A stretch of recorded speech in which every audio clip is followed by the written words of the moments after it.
আসসালামু আলাইকুম। আমি আজকে পাকিস্তানের একটা ড্রামা 'জামা তাকসিম' নিয়ে বলবো। আপনারা হয়তো 'জামা তাকসিম' বেশ কম সবাই দেখে ফেলেছেন। কিন্তু আমি এটার কয়েকটা ভালো সাইড বলবো আপনাদেরকে।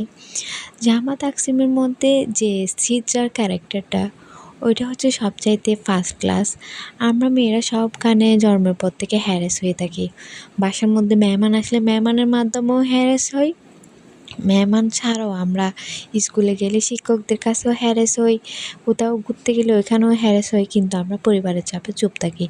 সবার জীবনে এমন কিছু হ্যারাসমেন্টের কথা আছে যে কখনো কাউকে নিজের মাকে শুদ্ধ বলা হয়নি। জামা তাকসিমের মধ্যে আমি ড্রামাটা খেয়াল করে নিজেকেই কেন জানি রিপ্রেজেন্ট করতে পারলাম যে ওইখানে হয়তো আমিও আছি, যে আমরা বিভিন্ন জায়গায় বিভিন্ন রকমের হ্যারাস হই। জামা তাকসিমের এরপরের যে পার্টটা আসে সেটা হচ্ছে শ্বশুর শাশুড়িদের একটা অবহেলা, সেগুলো আসে।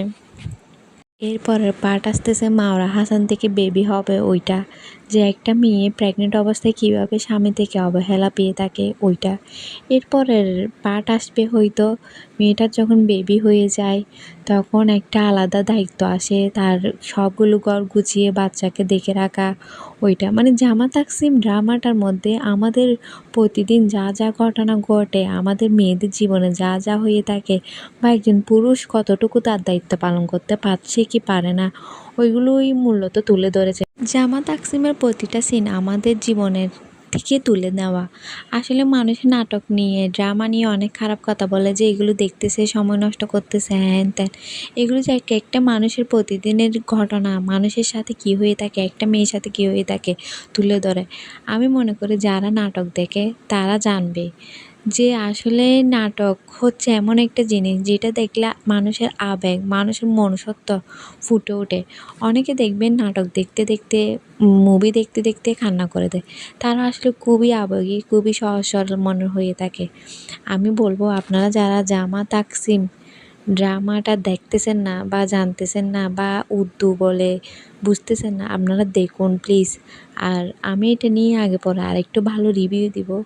এখন ভালো করে তেমন বলতে পারতেছি না, আমি জাস্ট কয়েকটা কথা বলতেছি। এটা হচ্ছে আমাদের প্রত্যেকটা মেয়ের জীবন কাহিনী।